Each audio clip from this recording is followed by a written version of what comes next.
It's been years since this energetic integration is happening. This transformation oscillates between moments of tension and peace, with energy growing slowly as the wave goes on. Could you talk a bit about this process of integration? Has you gone through? Just so you know, the Zoom chat, the Zoom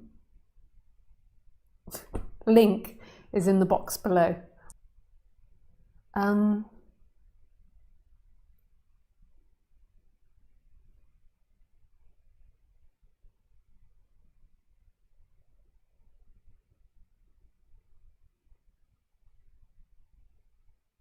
Yeah, so integration is a really interesting concept.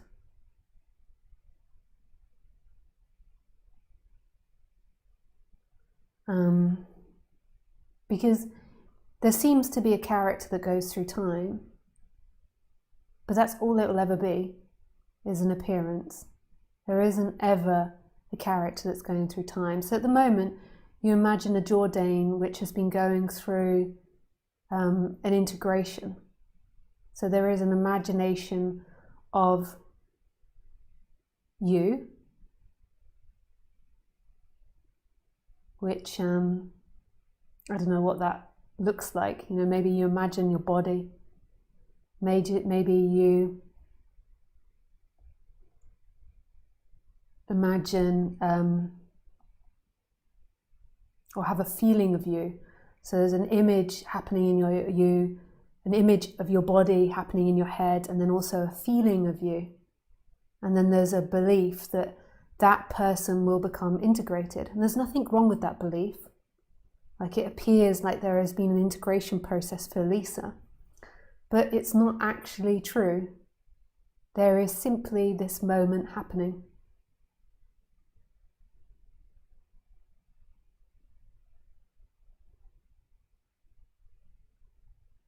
And that is the absolute truth.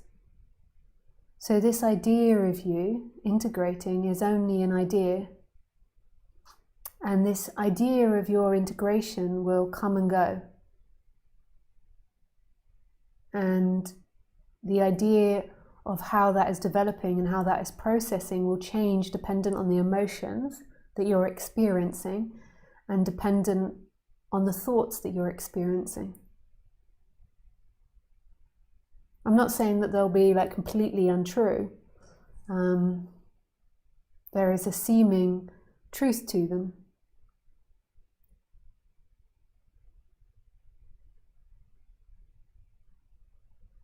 There is a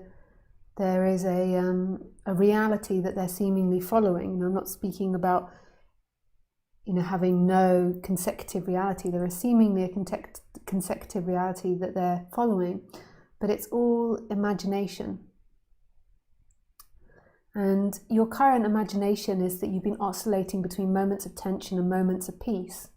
And there's maybe also a narrative that when you are free, you will be on the human level peaceful. But why is tension being rejected? Why is the idea of tension a bad thing and peace a good thing? Like, who is the one that's resisting tension? Tension is something that happens. You know, we have a life that can be tense. So this narrative of you that has tension and has peace. And why do you need to hold on to that narrative? Why do you need to hold that up? How is that important for you? And what's it serving?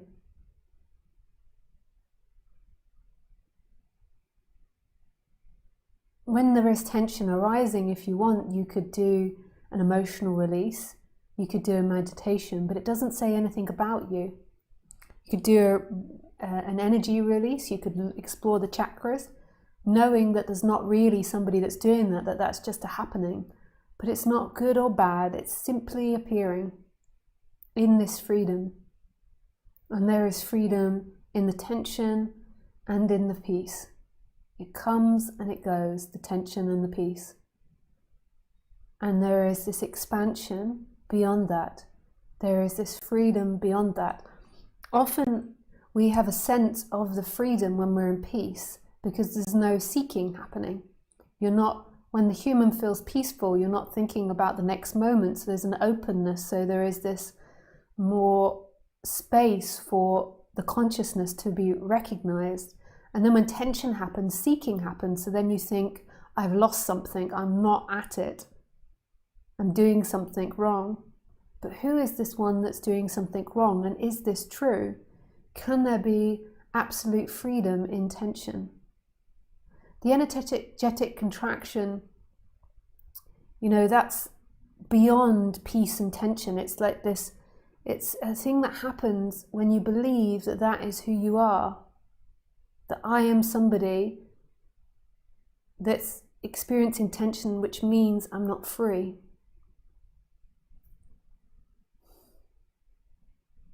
Who is not free? Nice, thank you for your question. I see more people have joined Zoom. If you have a question in Zoom, please put your hand up. And I will come to you at some point. But thank you, Jordan, for your question. Maybe you have some, Jordan, maybe you have some feedback on that. Okay, we'll go to Jordan. So, Jordan, you can unmute yourself. Hi, Lisa. Hey! 1 second, I might have to just put your volume up a little. Hey. Thank you for your answer. Yeah. You said, how to say this? I was feeling that without holding on to this story, that I don't exist, but not in the sense that I am not here, but that the identity is not so much here. Yeah, beautiful.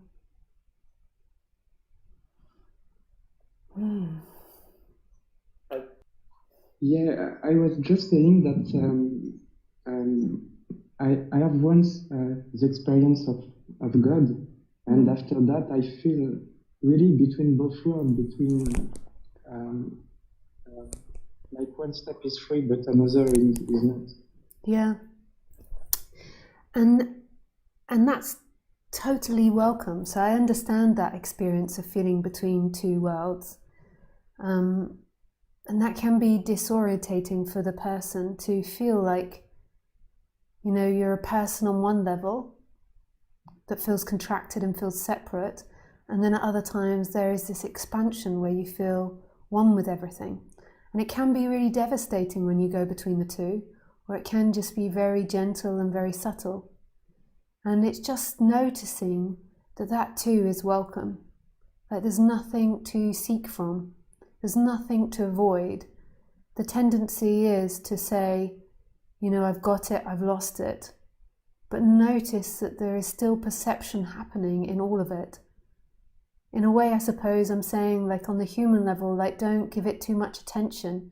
If there's emotion there and there is discomfort and there is contraction, then you can do the activity of putting attention and awareness, or you could release an emotion. But I wouldn't give it too much attention. It's just a happening. But it's also just a happening. If you give it too much attention, it's not like you're doing something wrong by enacting that. It's just a happening. And at some point, that will begin to settle down. It's not your job to work it out, to fix it, to get to this place where it's all stabilized. It's just presenting yourself. I know that sounds a weird way to put it, but in every moment, that here we are, this is what's happening, in the good and the bad, in the contracted, in the expanded. It's all happening in that one energy. And then also on another level, like the fact that it's been realized and that expansion has happened is so incredibly beautiful. We forget because we're into this subject and we maybe listen to speakers and are so used to this subject, that how miraculous that is to know not to-ness. beyond the mind, beyond interpretation. Like, what beauty that is known. Like, it's such a celebration. Even if it seemingly comes and goes, it's a celebration that has been tasted in this lifetime.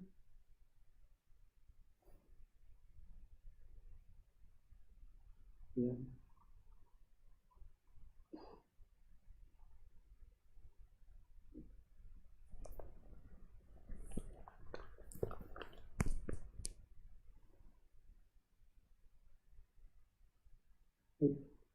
I feel I get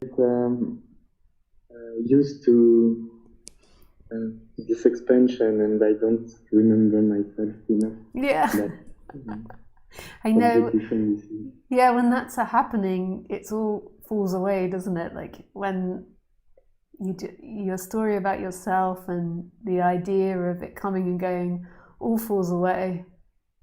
It's like you don't even really notice that it's falling away, because that would be another story. You're just there's just experience and intimacy with experience happening.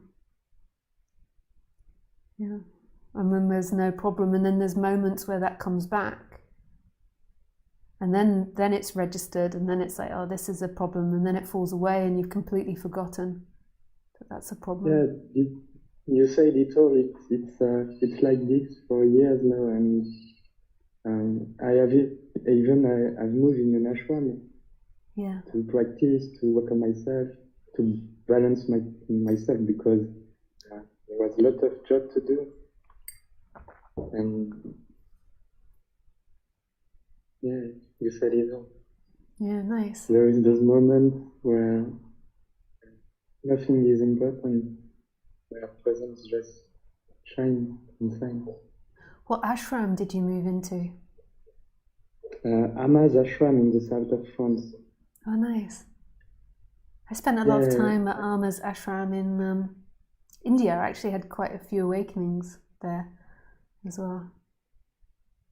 Yeah, I just came back at the last of March. I spent 10 days, and I hope I will be able to go again. Yeah. Such a beautiful light coming from this woman. Yeah. Mm.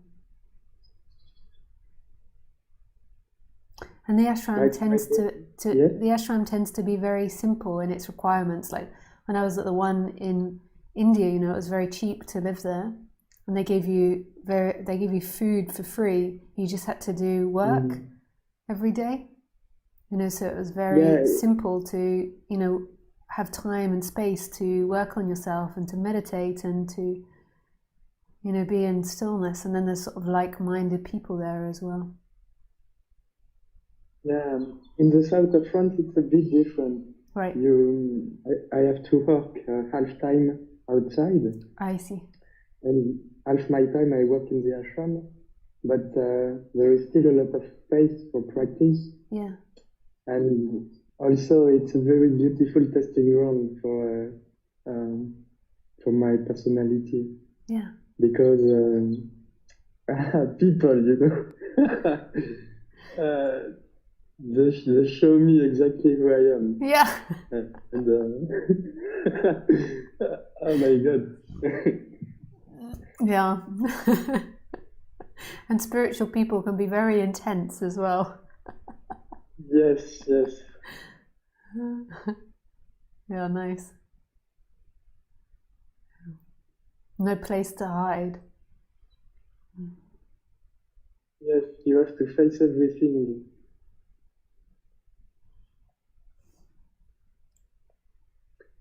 Thank you for your answer, Lisa. Yeah, my pleasure. Really lovely speaking with you. Thank you for asking. Have a good day. Yeah, thank you.